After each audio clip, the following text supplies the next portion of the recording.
The creation story in Genesis 1 is taken from the Sumerian creation epic, the Enûma Eliš, an ancient tale rediscovered by archaeologists in 1849 and translated and published in 1876. Parallels between Genesis 1 and the Sumerian creation story include not only the specified creation of the same items, but in the same order. Fatal flaw, both make exactly the same astronomical mistake. How was there light before there were stars? Day 1, then God said, "Let there be light," and there was light. Day 4, and God said, "Let there be lights in the dome of the sky to separate the day from the night, and let them be for signs and for seasons and for days and years." Given our ancestors were ignorant of the mechanics of cosmology, they came up with imaginative myths to explain the world around them.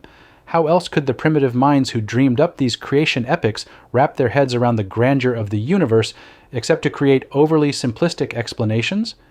In the early centuries of Christianity, the Alexandrian church father, Origen, ridiculed those people who took the story literally, as he advocated the allegorical method for interpreting Scripture.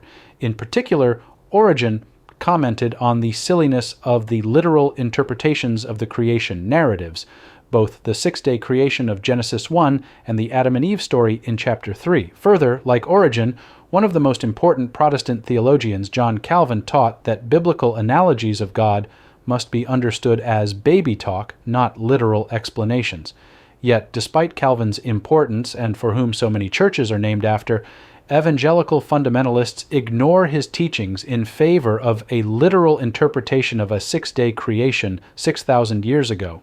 It is somewhat ironic, then, that evangelicals who want creationism in the classroom are, in fact, pushing for a pagan epic to be indoctrinated into children in public schools.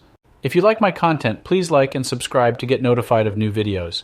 Please also consider supporting my work by becoming a Patreon sponsor. You can also find me on the following platforms: